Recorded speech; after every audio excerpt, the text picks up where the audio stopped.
अस्सलामु अलैकुम वरहमतुल्लाहि वबरकातुहू। यानी इन निशानियों को देखते हुए आप इस बात का अंदाज़ा लगा सकते हैं कि हमल जो है वो ठहर गया है। ख़वातीनो हज़रात, वीडियो को शुरू करने से पहले मेरी आप सब से गुजारिश है कि आप हमारे चैनल को अभी सब्सक्राइब कीजिए ताकि हमारी हर नई आने वाली वीडियो के बारे में मालूमात मिल सके। नाजरीन, हमल का जो पहला हफ्ता होता है उसकी 6 अहम निशानियां हैं जो मैं आपको अब बताने लगी हूँ। नाजरीन, पहली जो बड़ी निशानी है वो ये है कि औरत को जो हैज़ आता है, जिसे पीरियड्स भी कहते हैं, वो आना बंद हो जाते हैं। दूसरी निशानी ये है कि औरत को हमल ठहर जाने के पहले हफ्ते में पेशाब आने की बहुत ज़्यादा हाजत होती है। वो बार बार बैतुल खुला जाती है। और हमल ठहर जाने की तीसरी निशानी ये है कि औरत खुद को बहुत थका हुआ महसूस करती है, बहुत जल्द थक जाती है, और अगर घर का थोड़ा बहुत काम भी कर ले तो वो एकदम से थकावट महसूस करने लगती है।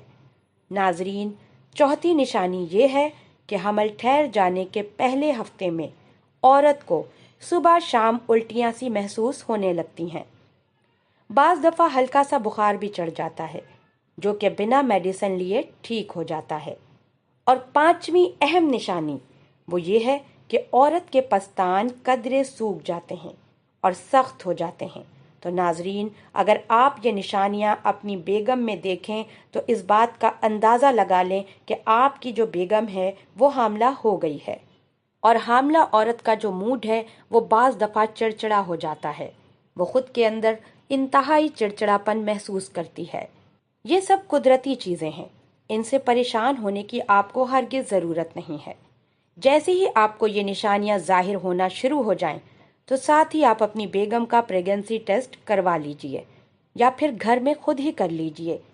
ये टेस्ट आप बाआसानी घर पे भी कर सकते हैं। प्रेगनेंसी चेक करने की स्ट्रिप बाज़ार में बाआसानी दस्तयाब होती है और इसके इस्तेमाल का तरीका पैकेट के ऊपर ही दर्ज होता है। तो अगर आप प्रेगनेंसी टेस्ट करते हैं तो हमल ठहर जाने के तीसरे या चौथे हफ्ते में कीजिए, क्योंकि इससे बेहतर रिजल्ट मिल जाता है।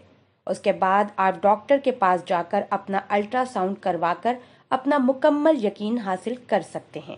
तो उसके बाद नाजरीन, आपने जो भी करना है वो डॉक्टर के मशवरे से करना है, और जो खुराक वगैरह इस्तेमाल करनी है वो भी डॉक्टर के मशवरे के मुताबिक ही करना है। कोई ऐसा वैसा काम ना कीजिए जिससे हमल जो है वो गिर जाने का खतरा हो। इस एहतियात को हर वो खवातीन करें जो हामला हैं, और अपने इर्द गिर्द की हामला खवातीन के साथ भी जरूर शेयर करें। आज के लिए बस इतना ही। अल्लाह पाक आप सबको अपने हिफ्ज़ व अमान में रखे। आमीन।